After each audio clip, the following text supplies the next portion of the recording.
The Prelude, Part 2. The father of the Gallant family was named Thomas, and his fur was dirt brown, and he wore a tall green settler's hat. Though much of the time it did nothing to abate the sun that was green to orange or purple, it smiled down to the haze caused by the magic in the end of days. Well, in the decline of humanity after the last war, anyway. He wore a gray tunic and brown trousers, though often patched with gray as well, and they were kept up by a brown belt that he wore every day without fail, the same one. And he even managed to stitch a couple repairs this morning in the holes that he had managed to obtain during last night's events. They were nothing more than harmless games.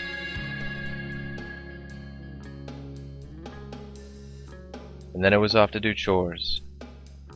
Thomas only ever took off his cap to enter the hollow, his home, because, well, he was that kind of guy, elegant and chivalrous in the silence and shadows of the valley. His favorite game was to regularly sneak up and set his tall hat upon his wife's head, making it disappear while she was trying to cook dinner, though the real goal was to get her a surprise kiss. Thomas's wife, her name was Freya, and her fur was the purest white with a little pink button nose. Her eyes sparkled, one sapphire emerald and the other emerald, set within the beautiful face. She was truly the dream of any mouse to marry, to take it as a wife, for she not only was mother of 3 children, but she was an epic warrior, a knight, a guard of the realm. Seafoam green and brilliant sky blue, these were the colors and the different spectrums of her eyes. She was beautiful in the stars of her pupils, and the iris set within they sparkled with a light of fire as she smiled at her husband, for he indeed was a valiant hero.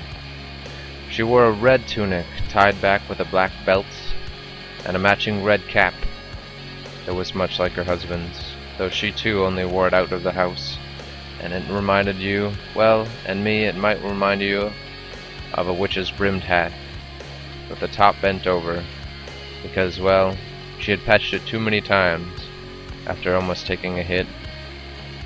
She often walked with a carved wooden cane with the top set the pebble of a ruby that Thomas had recovered from her from the brave dragon's hide on one of his elven adventures with his troll friends at his side.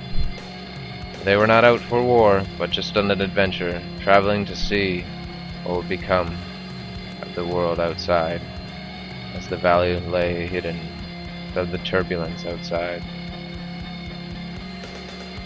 For she had been wounded, and often the pain seared through her right leg, for indeed she was a valiant warrior, one of the most respected citizens of the Red Legion, a battalion of soldiers comprised of the city's most notable and finest guards. They had 3 children together, always dressed in similar fashion to their parents. They could often be seen and found scrambling about the upper levels of their tree home, the Hollow, playing games, mostly a variation of hide-and-go-seek tag. Some said it was, and that's what you and I would know it as, but they called it other things, like catch me if you can. And Ravis, the youngest, well, she was the hardest to catch, because she was the little black one we met yesterday. A great amount of their time was allocated to chase, which always ended in a most magnificent sword fight, often in the living room. Thane was the eldest. His fur was pitch black as well, much like his baby sister's, Ravis. He wasn't as curious at all, not even a little bit. In fact, the only time he ever ventured beyond the farm and the branch wherein it was set the turf and the dirt and the soil to break their farm was to go to battle, to relive the epic the epic war that they once had seen, as children. Ravis was the opposite, always sneaking off to visit her friends in the Troll Citadel, sometimes staying for days until she would come home with one of them, most commonly a battle maiden much like her mother. Her name was Toki, and she was just as beautiful.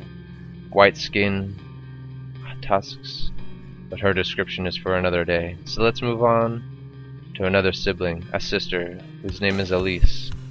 She was kind-hearted, most of the three being the middle. That's right, she was the peacekeeper, spending much of her time helping her mother and reading books, and working in the castle that was high up in the trees, which was a dream of hers, to work for the fairy prince. Well, he wasn't a fairy.